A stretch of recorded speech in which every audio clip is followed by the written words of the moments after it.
soit x un vecteur aléatoire composé de k entrées, et soit f une fonction de fk dans R,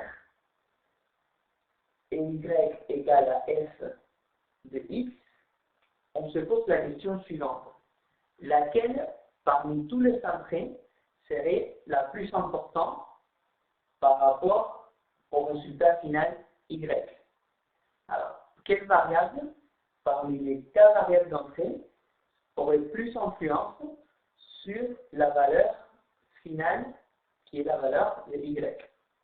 Une manière de répondre à cette question, c'est à travers les indices de Sobol. Comment on définit les indices de Sobol? Soit I un ensemble d'indices, alors I ça serait un sous-ensemble de l'ensemble 1, 2, 3, 4 jusqu'à 4. L'indice de Sobol par rapport à I est défini comme la variance de l'espérance de Y conditionnée par xi, tel que I appartient à l'indice, divisé par la variance de Y. Il existe une manière d'estimer les indices de Sobol à partir des valeurs de vecteurs aléatoires x. Supposons qu'on a deux observations du vecteur x, je vais appeler ces observations x et x'. On peut construire le vecteur xi à partir de ces deux vecteurs de la manière suivante. Je vais garder les valeurs dont le indice appartient à i, je vais les garder égales à ma première observation, c'est-à-dire je vais le geler et je vais régénérer les autres valeurs qui n'appartiennent pas dans i. C'est-à-dire je vais choisir les indices qui n'appartiennent pas dans l'ensemble de i, je vais les choisir parmi le composante de mon vecteur x'. Alors, une fois qu'on a calculé le vecteur xi, on peut l'évaluer dans la fonction f et on obtient une valeur pour la variable yi. De même, on peut évaluer la fonction, le vecteur f dans la fonction f et ça nous donne une valeur pour la variable y. Donc, à partir des deux valeurs de x, on a construit deux valeurs de y. Si on refait cette procédure plusieurs fois, si on la refait un nombre trentaine de fois, on peut avoir une trentaine de valeurs pour y et une trentaine de valeurs pour yi. Et avec ces valeurs, on peut trouver une estimation des indices de Sobol par rapport à l'ensemble de i qui est donnée par la covariance de y et yi divisée par la variance de y. On va voir comment ça marche dans un exemple concret dans la suite.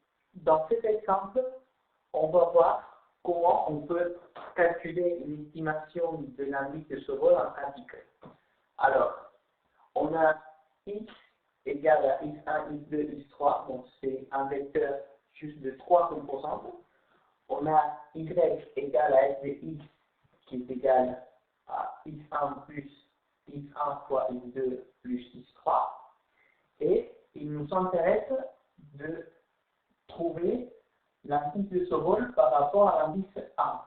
Alors ici, l'ensemble d'indices i, c'est juste 1. Donc l'indice de Sobol, ça serait la variance de l'espérance de y conditionnée par x1 divisée par la variance de y. Et l'estimateur de x1, il est donné par la covariance de yi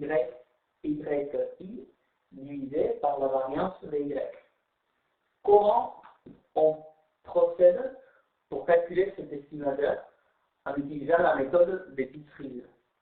Alors, il nous faut tout d'abord 2 fois n observations du vecteur x que je vais écrire ici. Donc une moitié, je vais l'appeler x1, x2, x3 jusqu'à n, et l'autre moitié, ce sera x'. À partir de ces deux fois n observations de mon vecteur x, je vais construire mon ensemble de vecteurs x1. Alors on procède comme ceci.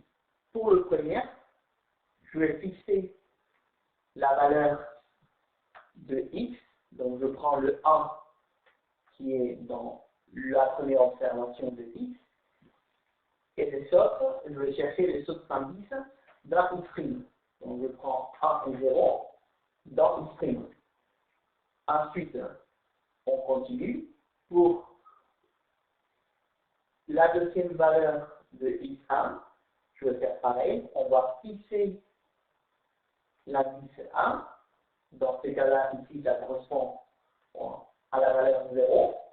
Et les autres deux indices, je vais le régénérer, c'est-à-dire je vais venir les chercher dans x', et ainsi de suite, je vais faire pour avoir les n valeurs de mon vecteur x1.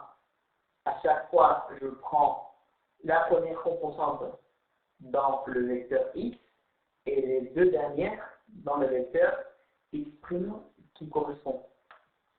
Une fois qu'on a construit tous les n observations du vecteur en x1, je peux calculer maintenant les valeurs de y1 qui est égal à x1 évalué dans S pour chacune des valeurs de x1. Et naturellement, on calcule aussi les n valeurs de y en faisant x évalué dans S. Donc une fois qu'on a fini, on a les n valeurs pour la variable y et les n valeurs pour la variable y1, et je peux calculer une estimation de l'indice de Sobol S1 par rapport à n observations, comme ceci, en utilisant la covariance de y1 divisé par la variance de y.